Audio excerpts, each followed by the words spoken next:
নাজিৰাৰ মাদুৰীত মহাসতী জয়মতীৰ স্মৃতিক্ষেত্ৰৰ আধাৰশিলা স্থাপন কেন্দ্ৰীয় মন্ত্ৰী পবিত্ৰ মাৰ্ঘেৰিটাৰ। নাজিৰাৰ মাদুৰীৰ মহাসতী জয়মতীৰ পিতৃ লাইথেপেনা বৰগোহাঁইৰ গৃহৰ কাষত নিৰ্মিত হ'ব সতী জয়মতী স্মৃতিক্ষেত্ৰ। প্ৰাৰম্ভিক অৱস্থাত 6,85,00,000 টকা ব্যয়েৰে 15 বিঘা ভূমিত মহাসতী জয়মতীৰ স্মৃতি ক্ষেত্ৰৰ আজি আধাৰশিলা স্থাপন কৰে কেন্দ্ৰীয় মন্ত্ৰী পবিত্ৰ মাৰ্ঘেৰিটাই। টাই আহোম উন্নয়ন পৰিষদৰ অধ্যক্ষ ময়ূৰ বৰগোহাঁই, অসম চৰকাৰৰ চুকাফা সমন্বয় ক্ষেত্ৰৰ উপাধ্যক্ষ ডক্টৰ দয়ানন্দ বৰগোহাঁইকে ধৰি ভালে কেইজনমান গণ্যমান্য ব্যক্তি উপস্থিত থাকে।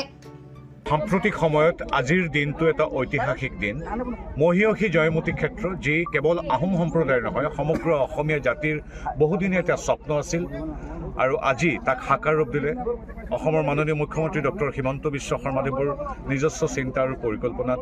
আজি আমাৰ শিৱসাগৰ জিলাৰ নাজিৰাৰ ঐতিহ্যমণ্ডিত মাদুৰী, মহাসতী জয়মতীৰ জন্মস্থান মাদুৰীত আজি এক বিশাল এলেকা জুৰি জয়মতী ক্ষেত্ৰ যি স্থাপন হ'ব, তাৰ আধাৰশিলা আজি স্থাপিত হ'ল। মোৰ সৌভাগ্য এই অনুষ্ঠানত অংশ লৈছোঁ।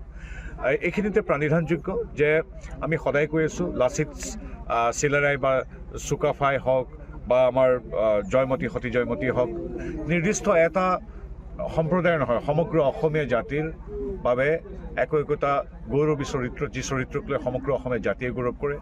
আৰু আমি ধন্যবাদ জনাইছোঁ কেৱল এগৰাকী মন্ত্ৰী বা ডক্টৰ হিমন্ত বিশ্ব শৰ্মাদেৱৰ সহযোগী হিচাপে নহয়, এগৰাকী গৌৰৱী অসমীয়া হিচাপে, গৌৰৱী আহোম হিচাপে মই ডক্টৰ হিমন্ত বিশ্ব শৰ্মাদেৱক ধন্যবাদ জনাইছোঁ যে প্ৰতিটো জাতি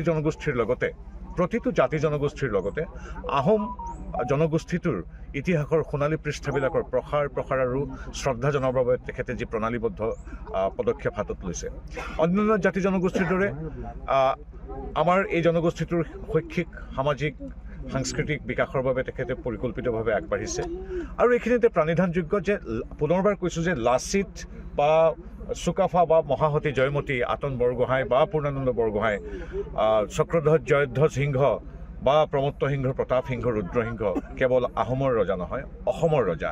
এই কথাষাৰ অনুভৱ কৰিয়ে আৰু সমান্তৰালভাৱে আহোমৰ ব্যক্তি হিচাপেও, আহোমৰ এগৰাকী পুৰোধা প্ৰাতস্মৰণীয় জ্যোতিষ্ক হিচাপেও এখেতসকলৰ প্ৰতি শ্ৰদ্ধা জ্ঞাপন কৰিছে প্ৰণালীবদ্ধভাৱে। পুনৰবাৰ কৈছোঁ, 24টা ভাষালৈ অসম তথা আহোমৰ শৌৰ্যবীৰ্যৰ কথা সম্বলিত গ্ৰন্থ অনুবাদ কৰি প্ৰতিটো লাইব্ৰেৰীলৈ প্ৰেৰণ কৰা হৈছে।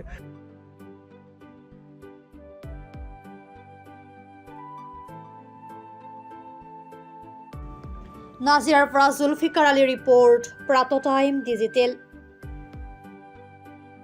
অসমৰ সংবাদ জগতখনৰ বাবে এক সুখবৰ। নৰূপ নসাজেৰে প্ৰায় 30 বছৰীয়া অভিজ্ঞতাপুষ্ট সাপ্তাহিক কবচ পুনৰ এবাৰ ৰাজ্যৰ মাজলৈ। স্বত্বাধিকাৰী প্ৰণীতা কলিতাৰ দ্বাৰা প্ৰকাশিত আৰু অমৰজ্যোতি প্ৰিণ্টাৰ্ছ, গুৱাহাটী কমাৰ্চ কলেজৰ বিপৰীত ফালে মুদ্ৰিত। আমাৰ ঠিকনা, মুখ্য কাৰ্যালয়, অসম ফৰেষ্ট স্কুল, হৰি মন্দিৰ পথ, গুৱাহাটী। আৰু অস্থায়ী কাৰ্যালয়, কলিতা মাৰ্কেট, বিজয়নগৰ, কামৰূপ, অসম। মোবাইল নং 9435114666 আৰু 7024722813। Mail ID probhatiahom@gmail.com।